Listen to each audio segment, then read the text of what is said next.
अस्सलाम वालेकुम dear students. आज की वीडियो में हम डिस्कस करेंगे एसे राइटिंग स्टेप्स, यानी जब हम एसे लिखते हैं तो उसमें हमारे पास कौन कौन से स्टेप्स होने चाहिए।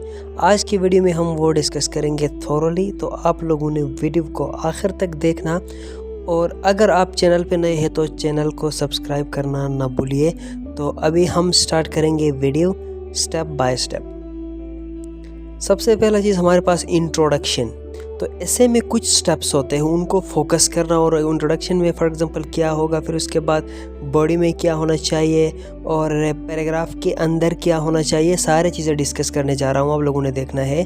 तो इंट्रोडक्शन सबसे पहले ओवरव्यू। हमारे पास a good essay requires a clear structure and a thoughtful organization, यानी एसे का सबसे पहला चीज़ ये है कि स्ट्रक्चर होना चाहिए, यानी एसे का एक प्रॉपर स्टार्टिंग होना चाहिए, उसके बाद उसका एक मिड होना चाहिए, फिर उसके बाद उसकी एक एंडिंग होनी चाहिए। तो ये चीज़ें अगर नहीं होते तो इसका मतलब ये है कि आपका एसे स्ट्रक्चर्ड नहीं है। और थॉटफुल ऑर्गेनाइजेशन मीन्स पढ़ने वाला उसको समझ सके, इस तरह का ऑर्गेनाइजेशन आप लोगों का होना चाहिए एसे के अंदर। ऑब्जेक्टिव, तो आज की इस वीडियो में हमारा ऑब्जेक्टिव ये होगा कि हम यानी to equip you with steps for writing an essay that impresses examiners, यानी जब आप एसे लिखते हैं तो एग्जामिनर्स किस चीज़ को फोकस करते हैं, वो चीज़ें आज हम सीखने जा रहे हैं। Step 1, understanding the topic, very important thing, यानी अंडरस्टैंडिंग द टॉपिक, यानी क्वेश्चन किस तरह का पूछा गया है और उसमें एसे से रिलेटेड, यानी क्वेश्चन किस चीज़ से रिलेटेड है, वो टॉपिक जब आप समझते हैं तो आप लोगों को पता होता है कि किस टाइप का एसे है। यानी आप लोग पता है ना कि एसे के टाइप्स होते हैं, आर्गुमेंटेटिव है, डिस्क्रिप्टिव है, पर्सुएसिव है, नैरेटिव है, बहुत सारे एसे के टाइप्स हैं। तो उसमें आपने इसको कैटेगराइज करना है कि ये जो है एसे ये नैरेटिव है या ये पर्सुएसिव है या ये आर्गुमेंटेटिव है, जो भी है आप लोग कैटेगराइज करते हैं टॉपिक जब आप समझते हैं। अंडरस्टैंड द एसे प्रॉम्प्ट और क्वेश्चन थॉरोली, यानी इसको समझना लाजमी है। क्वेश्चन किस तरह का दिया है, identify key themes, pinpoint the main concept and issues you need to address. इसमें अभी जो है आइडेंटिफाई की थीम्स, यानी एसे के अंदर क्या क्या थीम्स होंगे, मतलब जब आप एसे लिखेंगे वो आप लोगों ने कैटेगराइज किया उसे, उसमें क्या क्या चीज़ें कॉन्सेप्ट्स उसमें होंगे, issues you need to address, उन चीज़ों के बारे में पहले सोचना है आप लोगों ने। तो क्लैरिफाई एम्बिग्विटीज़, यानी इफ़ अनक्लियर डिफाइन टर्म्स और break the topic in down into manageable parts. अगर आप एसे का जो टॉपिक है वो नहीं समझ सकते तो आपने क्या करना है, टॉपिक को आपने break down into smaller parts करो, फिर उसके बाद वो चीज़ आप समझ पाएंगे। स्टेप नंबर 2 हमारे पास brainstorming and research. Brainstorming means that आप मतलब creation of ideas, generation of ideas in your mind, यानी माइंड में आइडियाज़ को जनरेट करते हैं आप लोग उस चीज़ के बारे में। हाँ, मैं ये चीज़ उधर ये लिखूँगा, ये लिखूँगी, उसके बाद ये इस तरह का रिसर्च होना चाहिए इस चीज़ के बारे में, वो चीज़ें आप एक पेज पे करते हैं। ठीक है, ये ब्रेनस्टॉर्मिंग हो गया। या तो आप एग्ज़ाम में करते हैं या अपने लिए घर में प्रैक्टिस करते हैं, उसके तौर पर हम समझते हैं इधर। ठीक है, उस मुताबिक generate ideas, jot down all ideas even those that seem distant or unrelated, यानी चीज़ें ऐसे चीज़ें आइडियाज़ और कुछ चीज़ें ऐसे जो डिस्टेंट है लेकिन वो अनरिलेटेड है, फिर भी उन चीज़ों के बारे में उनका कोई कनेक्शन बनाए, इस तरह के आप आइडियाज़ बनाते हैं। Research, use reliable sources like textbooks, academic articles or newspapers to gather data and relevant facts। तो यहाँ पे ये है कि फॉर एग्जांपल आप कोई भी ऐसे लिखना चाह रहे हैं तो आप बुक्स में पढ़ेंगे, आर्टिकल्स देखेंगे, न्यूज़पेपर्स देखेंगे, फिर उसके बाद आइडियाज़ को जमा करके फिर ऐसे लिखते हैं। अगर आप किसी एग्ज़ाम सेंटर में है तो आपने ये चीज़ें ऑलरेडी रिवाइज़ किया हुआ होगा, तो ये चीज़ें सब कुछ आप उधर एक दफ़ा रिमाइंड करेंगे वो चीज़ें, फिर आप स्टार्ट करेंगे, ठीक है, लिखना स्टार्ट करेंगे। यानी ये बुक, इस बुक में ये पढ़ा, इस एकेडमिक आर्टिकल में मैंने ये पढ़ा, न्यूज़पेपर से ये इन्फॉर्मेशन मेरे पास है, ये सारी चीज़ें आप लिखेंगे। क्रिएटिंग एन आउटलाइन, यानी ब्रेनस्टॉर्मिंग एंड रिसर्च के अंदर आउटलाइन आप क्रिएट करते हैं। आउटलाइन तो थोड़ा बड़ा टॉपिक है, उसमें ये होता है कि फॉर एग्जांपल आपको ये हेडिंग देंगे, उसके बाद उससे रिलेटेड सब टॉपिक्स आप मेंशन करेंगे, यानी ये मेरे इस पैराग्राफ के अंदर आने चाहिए। सेकंड हेडिंग, फिर उसके बाद सब टॉपिक्स, इसी तरीके से आउटलाइन देंगे, उसको फॉलो करते हुए आप ऐसे लिखेंगे, ठीक है। ये भी एक तरह से स्ट्रक्चर का काम करता है outline. Step 3, formulating a thesis statement, और थीसिस स्टेटमेंट को फॉर्मुलेट करें आप। थीसिस स्टेटमेंट आपका क्या होगा, इंट्रोडक्शन के एंड में आप लोग थीसिस स्टेटमेंट बनाते हैं, जो ये फैसला करता है कि आप ऐसे के फेवर में है या अपोजिट में है, किस तरह के ऐसे लिखेंगे उस मुताबिक। यानी डिस्क्रिप्टिव है तो किसी चीज़ की तारीफ़ करते हैं या क्या करते हैं, वो चीज़ें आप थीसिस स्टेटमेंट में मेंशन करते हैं। What is thesis? The central argument or stance you will support in your essay.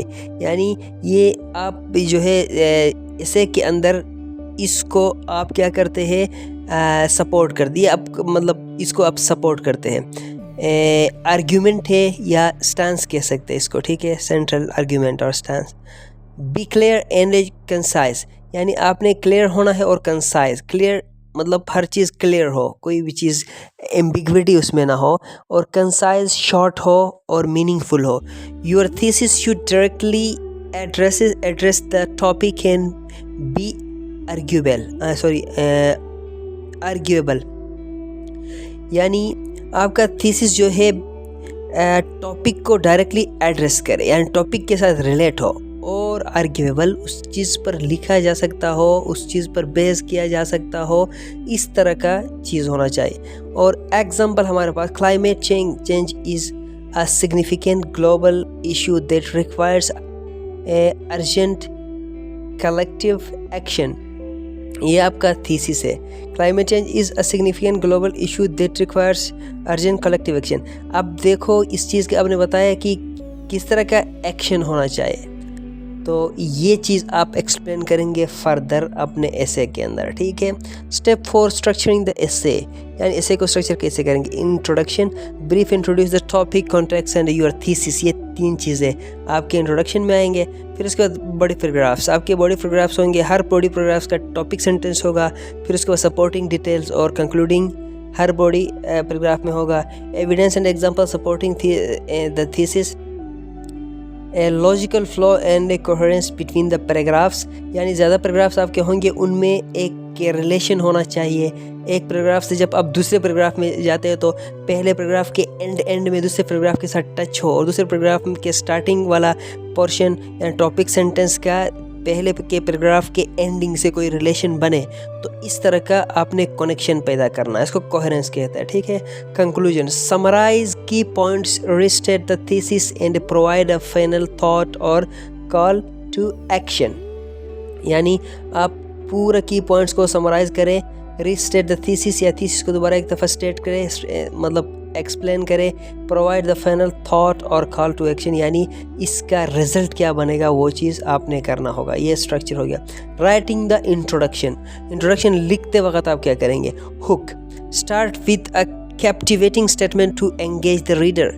Fact, quote, question, यानी इसमें कोई फैक्ट लिखना होगा। कोट यानी किसी की कही हुई बात या क्वेश्चन से आप स्टार्ट करते हैं, तो इसका मतलब ये है कि आपके इससे जो है वो बहुत ही इम्प्रेसिव होने जा रहा है, ठीक है। फिर उसके बाद context, provide background information relevant to the topic, यानी आप ऐसा इंफॉर्मेशन प्रोवाइड करें टॉपिक से रिलेवेंट हो, ठीक है। फिर उसके बाद thesis statement, end the introduction with your thesis that outlines the essay's direction. Thesis statement का मतलब ये है कि एंड द इंट्रोडक्शन, आप इंट्रोडक्शन के एंडिंग में क्या करते हैं, थीसिस स्टेटमेंट को मेंशन करते हैं। थीसिस स्टेटमेंट का ऑलरेडी आप लोगों को पता है कि ये आपको एक आर्ग्यूमेंट है जो है आपका एसे थ्रू आउट उसके साथ लिंक हो जाता है, ठीक है, क्योंकि आपने फैसला किया है कि ये एसे इस तरह का है और इस तरह की मैं इस तरह की चीज़ें मेंशन करूँगा या करूँगी, ठीक है। उसके बाद नेक्स्ट जो है स्टेप 6 हमारे पास है राइटिंग द बॉडी, यानी बॉडी कैसे लिखा जाएगा। ऐसे में टॉपिक सेंटेंसेस आपके टॉपिक सेंटेंसेस होंगे। अब देखिए ऐसे के अंदर आपके इंट्रोडक्शन के अलावा जो है बॉडी पैराग्राफ्स 3 से 4 या 5 पैराग्राफ्स आपके हो, तो उसमें सबसे पहले जो है हर पैराग्राफ का टॉपिक सेंटेंस होगा। ठीक है, हर पैराग्राफ के अंदर डिफरेंट आइडिया होता है। आप लोगों को पता है कि पैराग्राफ के अंदर एक ही आइडिया होता है, तो हर पैराग्राफ का एक आइडिया होगा और उसके शुरू वाला जो सेंटेंस आपका टॉपिक सेंटेंस कहा जाता है हर पैराग्राफ का। ठीक है, each paragraph begins with a clear topic sentence. Evidence and analysis use facts, data और examples to back your argument, यानी आर्ग्यूमेंट की तरफ इशारा करते हुए आपके पास फैक्ट्स होने चाहिए, डेटा, एग्जांपल्स, सब कुछ होना चाहिए, यानी आपके थीसिस स्टेटमेंट से रिलेटेड। ठीक है, टॉपिक सेंटेंस को भी सपोर्ट करे, थीसिस स्टेटमेंट को भी सपोर्ट करे। ठीक है, एनालाइज द एविडेंस, और एविडेंस को एनालाइज करें। Coherence and transition, ensure smooth transition between paragraphs and ideas, यानी पैराग्राफ आइडिया ही होता है और जो है आपके पास ट्रांजिशंस का इस्तेमाल करें। ट्रांजिशन का मतलब आप ये कह सकते हैं कि आप यानी ऐसे डिवाइसेस जो आपके पैराग्राफ्स को एक दूसरे के साथ कनेक्ट करते हैं। एक चीज़ तो ये ट्रांजिशंस का मतलब ये भी है कि फॉर एग्जांपल आप वट एवर, हु एवर, यानी ये चीज़ें आप यूज़ करते हो, ये भी आपके ट्रांजिशंस है। ठीक है, कोहेरेंस आप लोगों को पहले ही बताया था कि आपको एक पैराग्राफ दूसरे पैराग्राफ के साथ थोड़ा लिंक होना चाहिए, ये चीज़। स्टेप 7, राइटिंग द कंक्लूजन, फिर वो पूरा करने के बाद आप कंक्लूजन लिखते हैं। Restate the thesis, summarize your argument without repeating the exact thesis statement, यानी आप एग्जैक्ट थीसिस स्टेटमेंट को रिपीट नहीं करते बल्कि इसको समराइज करना है और वो जो आपने लिखा है वो करना है, लिखना है। Key points, highlight the main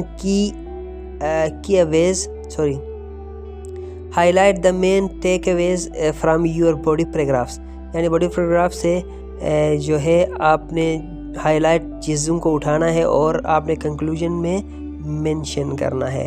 final thought, and with a thought provoking idea, recommendation और इम्प्लीकेशन, मीन्स यानी पैराग्राफ जिस बारे में आपने लिखा है उसका रिजल्ट आप क्या सजेस्ट करेंगे, क्या रिकमेंड करेंगे, ऐसा कोई थॉट प्रोवोकिंग आइडिया आप उसमें मेंशन करेंगे। तो आई होप दैट आप लोगों ने समझा होगा ये चीज़ें, तकरीबन इतना मुश्किल नहीं है। Revising and editing, review for clarity, अब देखो ऐसे लिखा है तो आप एक दफ़ा रिव्यू करेंगे। Ensure all points are clear and argument flows logically, यानी जितने भी आर्ग्यूमेंट आपने कहा है वो लॉजिकली ठीक है। ठीक है, इसके बाद check for grammar and spelling, proofread for mistake in grammar, spelling and punctuation, यानी ये जितने भी चीज़ें आपको लगता है कि इंग्लिश में जब आप लिखते हैं उसमें कुछ गलती आ जाती है, तो वो चीज़ों को दूर करने के लिए आपने एक दफ़ा प्रूफ रीडिंग करना है, ग्रामेटिकल मिस्टेक को भी उठाना है, स्पेलिंग मिस्टेक को भी उठाना है, यानी चीज़ों को हाईलाइट करके फिर उसको दुरुस्त करना है। ठीक है, improve structure, each paragraph has a clear point and is relevant to the thesis, यानी हर पैराग्राफ का एक क्लियर पॉइंट होता है और वो point related to thesis statement. आप लोगों को पहले ही बताया थीसिस स्टेटमेंट से हर चीज़ थीसिस स्टेटमेंट के साथ लिंक है। प्रैक्टिस राइटिंग, अभी आप प्रैक्टिस करेंगे। Time management, practice writing essays within the time limits usually 2 to 3 hours, या 2 to 3 आवर्स आपने प्रैक्टिस करना है कि ऐसे आप किस तरह के ऐसे लिख सकते हैं। यानी पेपर में भी अपने लिए टाइम इस तरह मैनेज करें कि पेपर में आप चलो एटलीस्ट मोर देन 1 आवर आपके पास होना चाहिए ऐसे के लिए, ताकि वो सारी चीज़ें आप कर सकें। ठीक है, mock essays, write essays on diverse topics to build your writing skills, यानी राइटिंग स्किल्स को बिल्ड करने के लिए आप मॉक एसेज लिख सकते हैं। Seek feedback, share your essays with peers and और mentors for constructive criticism, constructive criticism के लिए आप शेयर भी कर सकते हैं अपने एसेज दूसरों के साथ।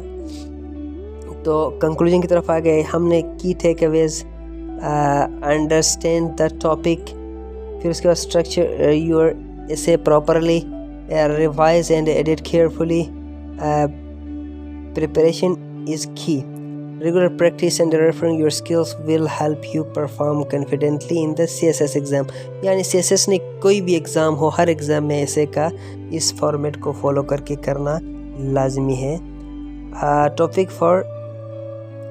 Tips for success, Stay calm and organized during the exam. Focus on quality over quantity in your arguments. Manage your time well to ensure you finish the essay within the allocated time. तो ये चीज़ें आप लोगों के आखिर में, तो I hope that आप लोगों ने ये चीज़ समझा है। तो thank you so much for watching. जिन्होंने आखिर तक वॉच किया है इंशाल्लाह उनके लिए ये फ़ायदेमंद होगा। तो अल्लाह हाफिज़, अपना ख्याल रखिएगा। अल्लाह हाफिज़।